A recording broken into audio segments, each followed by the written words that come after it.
दोस्तों नमस्कार। दोस्तों आज हम बात करेंगे थोड़ा बहुत होटल मिनी बार का बारे में। पहला चीज़ तो ये है कि होटल में मिनी बार क्यों रखता है और कैसे मेंटेन किया जाता है और इसका सेल्स बढ़ाने के लिए आपको क्या करना पड़ेगा। What are the action we can standard procedure we can maintain to maintain the mini bar properly. ठीक है, what are the SOPs we should follow basically. So let me tell you how we can increase the sale first. I'll bring this topic first. First ये है कि हमें cell बढ़ाना क्यों है वो मैं पहले बता लेता हूँ। ठीक है, मिनी बार होटल में क्यों लगाया जाता है, it's related to revenue, right. तो आपका होटल में डिफरेंट मॉडल से रेवेन्यू आते रहता है रूम का रेवेन्यू आता है, आपका फूड का रेवेन्यू आता है और बैंक्वेट का रेवेन्यू आता है, आपका ट्रैवल एक्स का रेवेन्यू आता है। तो उसके अलावा और भी कितना आउटलेट आप क्रिएट कर सकते हो जहाँ से एडिशनल रेवेन्यू आ सकता है। सो मिनी और maxi, there are two type of bar. Mini bar means limited editions, you have limited options. Maxi means you have more options. So some people call it as a mini bar, some people call it as a maxi bar.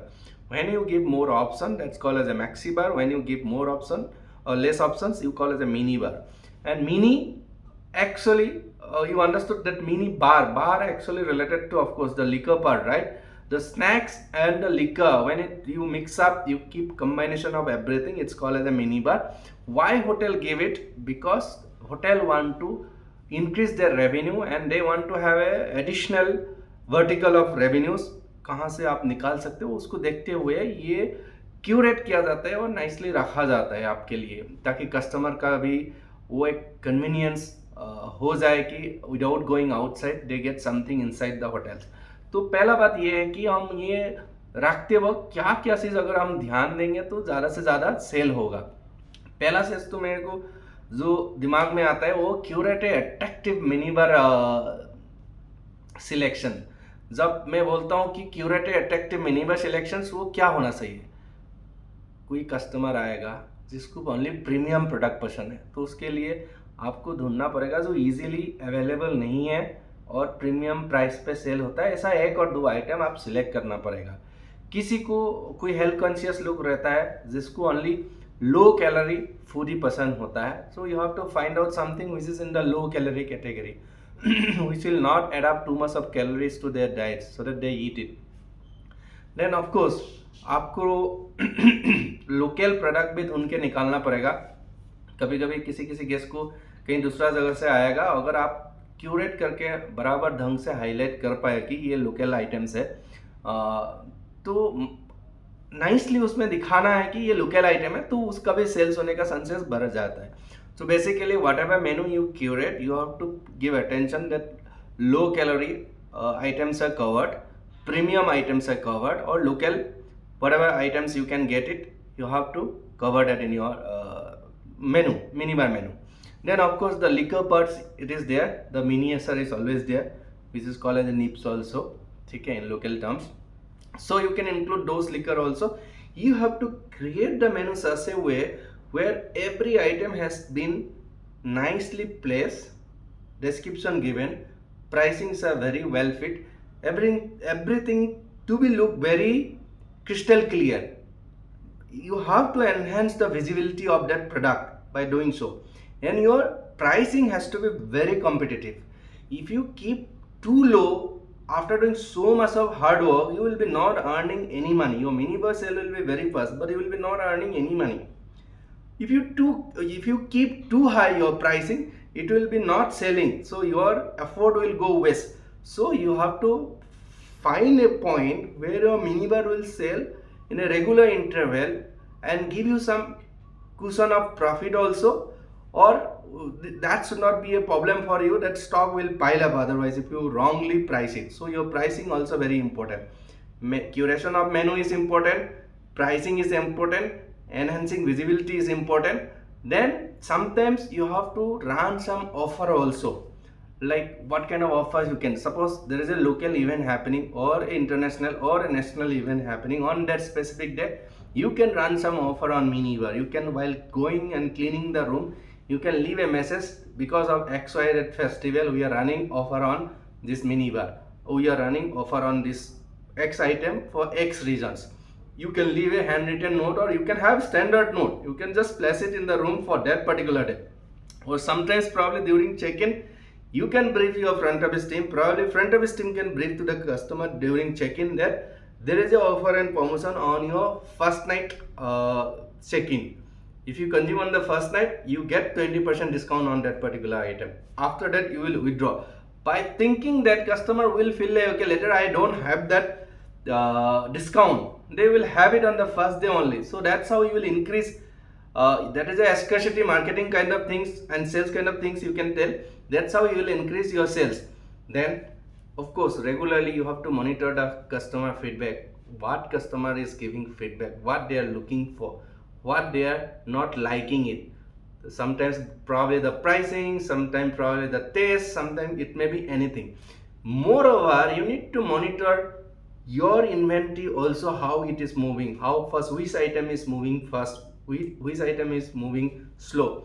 You need to look at everything, then decide कौन सा item आपको ज़्यादा रखना है, कौन सा item आपको ज़्यादा नहीं रखना है, एंड कैसे आपको मेनू क्यूरेट करना है बेस्ड ऑन दैट.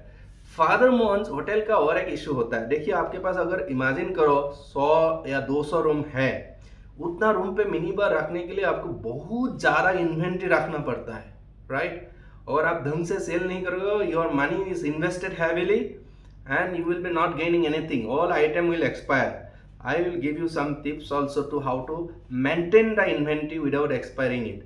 पहला है आपका जो हाउसकीपिंग टीम होगा, उसका associate, supervisor, executive manager, including general manager sometimes, ठीक है, everybody need to be train and aware that how to maintain the inventory.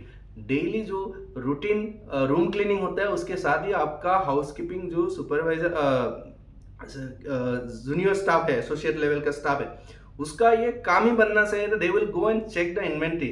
वो रिफिल तो कर लेता है कि कितना कंज्यूम हो गया, फटाफट रिफिल कर देता है, बट कभी कभी जो मूविंग नहीं होता है बाई चांस, उसका उसने एक्सपायरी डेट चेक करना भूल जाता है, और गलती से वो कस्टमर को चल गया कि customer found one of that which is expired.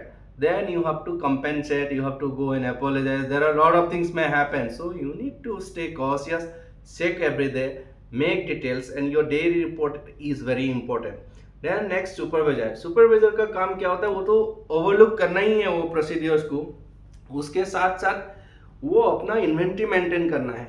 वो जब भी अपना डिपार्टमेंट में इन्वेंट्री मेंटेन करेगा, जो भी रिपोर्ट वो एसोसिएट लेवल से उसको मिलेगा, वो बराबर जब भी आइटम एक्चुअली वो रिसीव कर रहा है उसी टाइम पे उसको फिफो जैसा मेंटेन करना है, फर्स्ट इन फर्स्ट आउट.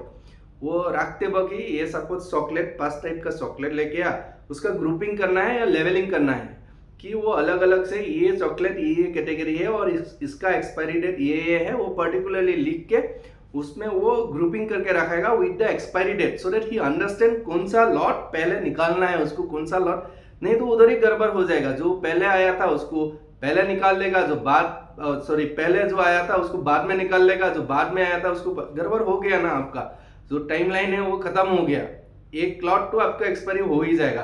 तो the person who is sitting in the desk और probably the supervisor, probably the executive, they have to be very careful maintaining the stock. They have to train the junior staff also to go ahead and check continuously. और उसमें ये भी ध्यान रखना है कहीं tempered तो नहीं है, कहीं उसका मिस यूजेस तो नहीं है, कहीं अंडर रिपोर्टिंग तो नहीं हो रहा है, कहीं उसका थेफ्ट तो नहीं हो रहा है, ठीक है. बहुत सारा कुछ भी हो सकता है. Actually you may lose money by any other ways. So आपको वो डेली इन्वेंट्री चेक करना है, बराबर रिकॉर्ड करना है, डिजिटली मेंटेन करना है, ये सभी चीज जरूरी होता है. देन आपका जो भी आइटम आपने एक्सपायरी हो गया, बाई चांस समझ लो कुछ थोड़ा बहुत एक्सपायरी हो गया, उसका कस भी कहीं निकालना पड़ेगा आपको, प्लस वो आपको ध्यान रख के उसको डिस्पोजेबल का एक प्लान भी बनाना है. नहीं तो आप साइड में रख दिया, गलती से दोबारा सिस्टम में आ गया और एक इशू क्रिएट हो सकता है. कभी भी ये ध्यान देना है, जब भी आप रेगुलरली डेली या वीकली या बायो वीकली जब आप चेक करोगे, उसका कुछ जो भी मिले उसको डिस्पोज करने का ढंग का प्लान आपके पास रहना है कि वो दोबारा सिस्टम में किसी भी हालत में नहीं आना है. नहीं तो इट कैन सी, आपने तो कर लिया सेग्रीगेशन, आपने साइड में रख दिया, आपका जूनियर स्टाफ उसको भर के दोबारा आपके लिए प्रॉब्लम क्रिएट कर सकते हैं. सो वही का वही अंटिल द लास्ट, लाइक आप उधर से इन्वेंट्री ख़त्म करने तक कि आपके पास एक क्लियर कट रिजल्ट है कि ये इन्वेंट्री आपके पास और नहीं है, रीयूज नहीं हो सकता है, तब तक आपको इंश्योर करना है। ठीक है, ये जनरली लिकर के साथ भी हो सकता है, बियर के साथ हो सकता है, चॉकलेट के साथ हो सकता है, क्योंकि chocolates and other things comes with only 3, 4 or probably sometimes 6 months validity. So you need to stay cautious about all those things. ठीक है, otherwise it may cause more legal issues for you if you sell something which is like already expired and customer has complained against that. So I hope you understand how to maintain why minibar is like placed in the hotel, and how to sell more minibar and how to maintain it. These are the basic of minibars. So if you know all these things, it may help us to sell more and make more money out of that. If you have any other questions, please let us know in the comment sections. We'll be